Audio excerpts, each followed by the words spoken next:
Alright, improvised cooking implement. This is a cat food can stove. I got the idea for this one from Roy Robinson, Trail Dad. He is Brian Robinson's dad. Brian Robinson's a thru hiker. And anyway, these are the main two components. These are both cat food cans. You can see I just scored around the bottom of that with a razor knife, and that pops out easy. That's where the flame comes up through. You got to use two cat food cans. This cat food can here is taller than a tuna can. I've tried that before. Had a tuna can and it stuck out of the bottom. It wasn't flush here, so it made it kind of wobbly, and then kind of defeated the purpose of the air jacket because it let more airflow go underneath it. So there's a bunch of different types of cat can stoves out there. The main difference in this one is that this has an air jacket to control the flow. So on this one, these are from the inside out with a church key, small church key, and this one's a large. You pop those out and then they help hold each other together. So you trim the ends off of those. So when it's done, you'll have two parts together like that, and it holds it together. So you start off with you make your 6 holes around on each one. So you got your first one here, you go 180 degrees to that one. Then your other two are offset from that. So, I mean, it doesn't have to be perfect, but so let's see if I get that one there, one there, one there, and one there. Okay. Okay, leave those like that. You can kind of, I don't think if it's deformed a little bit, I don't think it's going to hurt anything other than the aesthetics, but sure that might bother somebody. Some it might not. Okay, so that's basically your air jacket. And that's all you've cut out the center of a cat food can, and you've created 6 air slots with a large church key. Okay, next thing you're going to do is you're going to take a ribbon, fiberglass insulation. Don't really need a lot, but this basically what this does is it acts as a wick inside there that holds the denatured alcohol. You can also use, and something's called heat, I think is what it is. It's for to keep lines in a vehicle from freezing, I think is what it is. I'm not too familiar with it, but I use denatured alcohol. It's easy to find. I use it for everything anyway, from knife making to other stuff to cleaning up parts, whatever. You can kind of patch this in there together because it doesn't have to be perfect because of the next step you'll see that I'm going to do. And also, once you heat up this fiberglass, it kind of gets stiff. If you've ever messed around with it before, it gets stiff and then retains its shape, so you don't have to worry about that too much.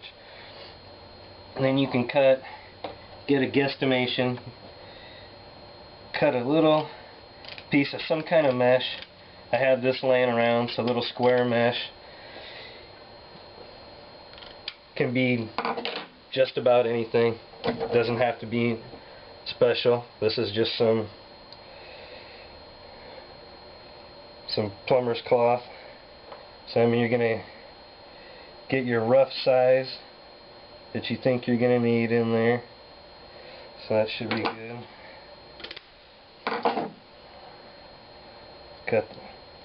Start it off in a smaller circle so you can get it in there.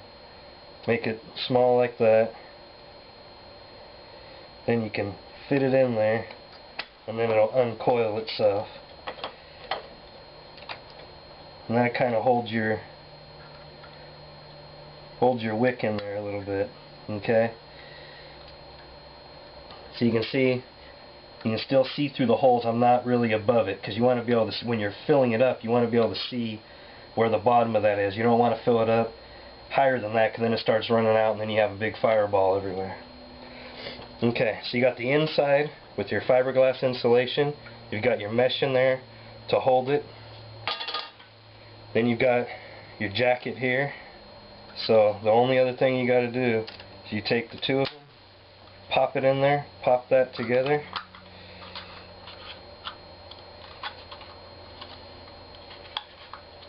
Make sure your fiberglass and everything in there settled the way that it needs to. That was kind of a hard snap I just did on there, so it kind of got it a little uneven. Okay, so now you got that. That's basically your stove. That's it right there. This is a stand that I made out of 1/8 inch stainless welding wire. It's kind of awkward, kind of shaped that way so it'll fit in my pot. Here's another way you can do it with a larger size wire. You can take this here, take these strands of the wire, fold them back over like that. So what I did was I just cut it to where it left these long here. So then you can just take those and feed them through the inside there. Stuff bends pretty easy. It can handle the heat. So I'm not going to go through and finish the whole thing right now, just so that this video isn't too long, but you get the idea. Just fold those over. Okay, now that, if you get it the right size, that fits right over that stove, real clean like. Okay, this is the windscreen. This is from Lowe's. This is a coupler or a connector, reducer, whatever you want, for an air dryer. Man, what am I trying to say? Your clothes dryer. So you can hook up the outlet vent to the wall. So this is a reducer. They cost like $1 or something. So you just grind off the two little rivets that are in there. That ends up working out as a perfect size for a windscreen. Okay, I think I need to take another row off of my stand here because I'm a little tall, but of course, you know, you can always adjust that to whatever you need. And so right there, so this is a Moore's pot there, fits on that thing perfectly.